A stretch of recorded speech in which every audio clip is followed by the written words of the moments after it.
Hello everyone. In this brief tutorial we'll be addressing the pages feature of WordPress, and I will be using the people website to show you just that. So as you might remember, we began by using the WordPress platform to build our blog, and the blog is a set of posts. But now I can enhance it to become a full website by adding it a menu with, and let's click here on the description page of the people website, to have full pages, and WordPress calls this a page as well. So in our next tutorial we will be addressing the way that we can organize the pages in a menu, as you see here. But right now we will be only addressing the page characteristic of WordPress. And of course I will be using my own blog, the Crunching Bytes blog. And as you can see here, WordPress, when creating the blog, it comes already with a default web page, the About web page, which I'm about to click now, which is just an example of web page. I can delete it, as I have done with the posts, with the default posts that WordPress came also.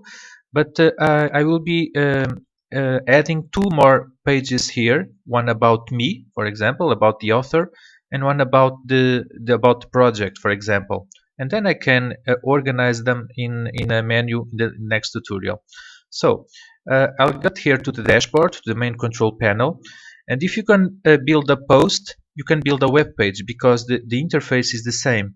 So as you remember, the posts feature, you could see all the posts or add a new one. Now we go to the pages here, and I'll just click here on the all pages just to see that for the moment I have only one web page, which is the About web page, the one that already comes with WordPress.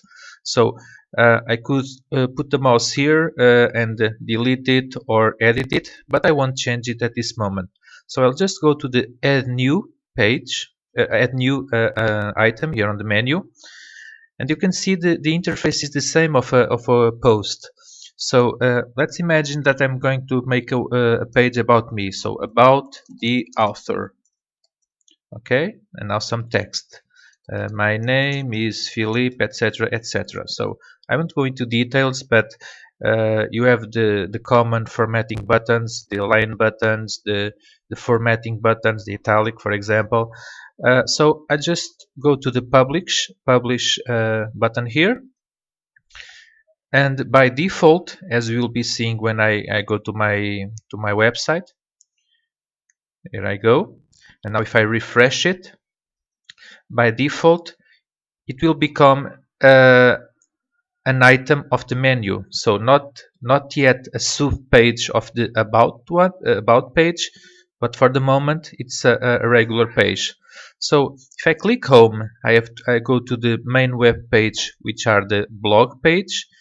But now I can go to the about page, I can go to the about the author, and these are normal web pages that we can add. So once again, I go to the dashboard. I'm going to create now a page that tells me a little about this blog, because I will make it a PLE of my own. For example, I could add a page, add new, about the objectives, the pedagogical objectives of this blog or this website. So I could put here about this site, and now I could use this page to make oh, I'm sorry, I just click a button that I shouldn't. Okay, and now I could make a list about what do I expect for this blog. To know all the software available that does volunteer computing, etc., etc.